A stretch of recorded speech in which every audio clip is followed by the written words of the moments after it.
This video is on Unit 8, Lessons 1 and 2. The first lesson, Lesson 1, is just a quick review of how to graph radicals, equations that have radicals in them. So a really quick review.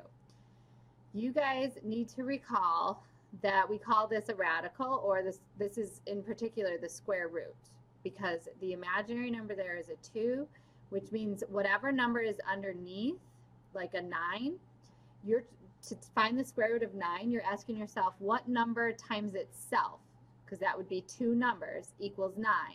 Well, the square root of 9 is 3 because this is 3 times 3. Notice there are two 3's. It's a square root. If it were the cube root, you would ask yourself what number times itself 3 times is that number. So in this unit, we're only working with square roots. So therefore, if you ask yourself, what number times itself will give me the number underneath the radical, you will never, ever be able to tell me that it's negative. Because even if you had a negative times a negative, it's going to be a positive. So this number underneath the radical, we call it the radicand. This number right here will never be negative, because you can never take a number, multiply it by itself, and get a negative. So therefore, we're going to practice graphing, which means the domain, you can never, ever plug in a negative number. So the smallest real number that you can plug in is 0 for this particular function anyways. The highest number that you could plug in is infinity, because you can plug in any real number as long as it's positive. So if you were to graph this, you could do it by hand, by plugging in some x's and seeing what you get for the y's, or you could use your calculator and go to the table and plot the points.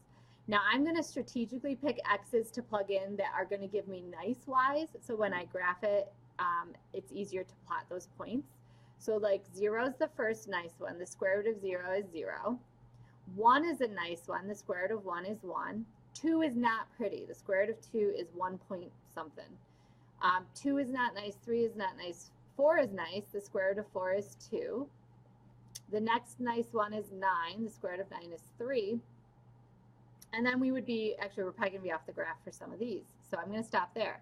So 0, 0, 1, 1, 2, 3, 4, 2, and yeah, I'm not going to have enough room to show you 9, but it's going to look something like this. It's going to keep going up as you move on towards infinity.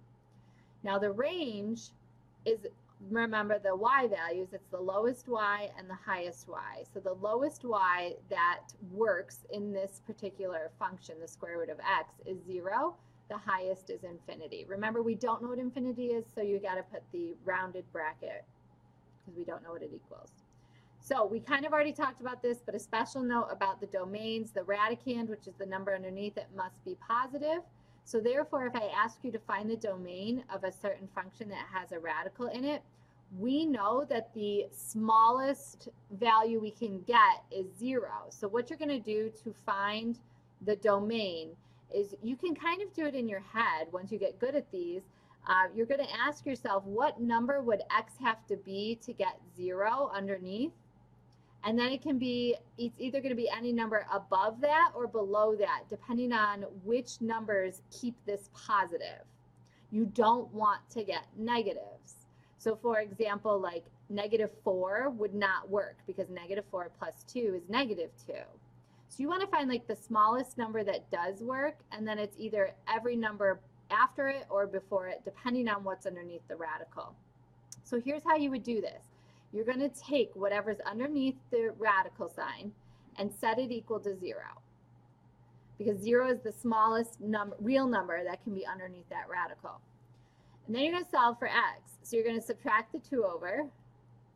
So you should agree that -2 is the smallest x that would work in this particular function, because -2 plus 2 gives you 0. Now you just have to decide, okay, is it the numbers below -2 that would also keep it positive, or the numbers above -2? So you can either do a mental check quick and pick one number. So I'm trying to figure out, here's -2.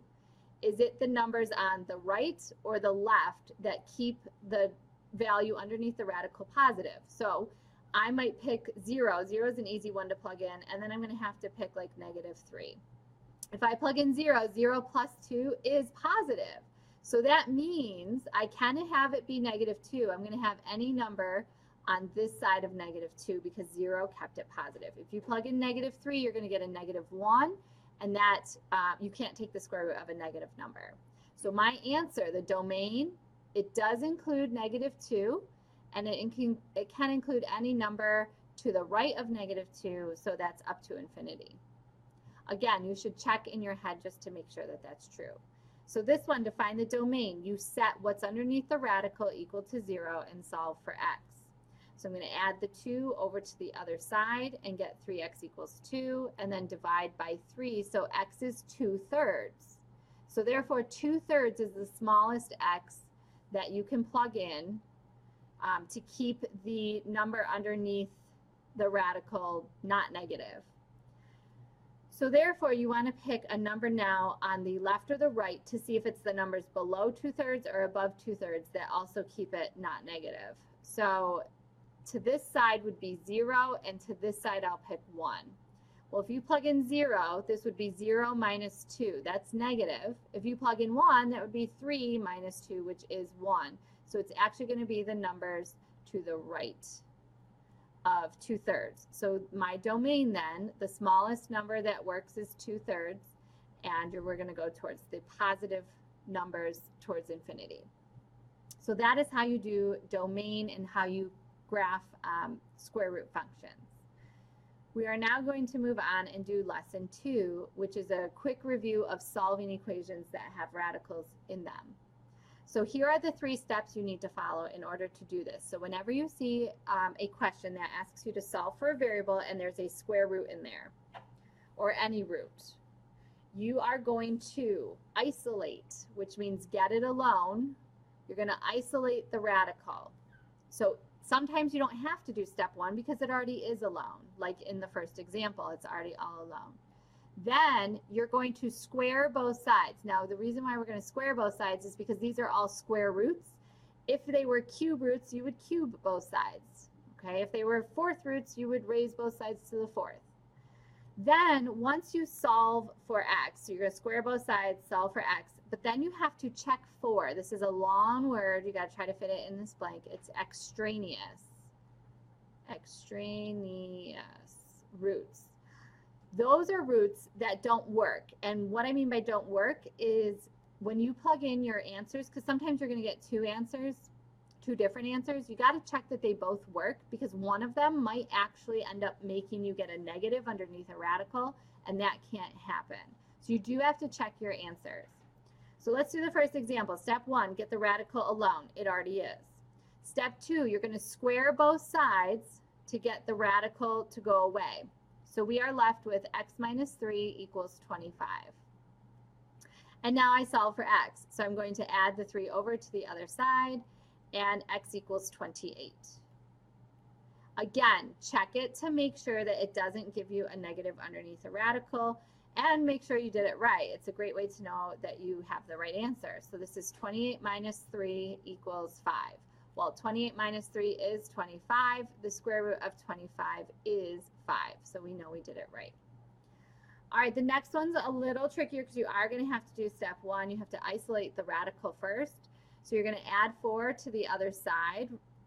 So you get 3 times the square root of x equals 24.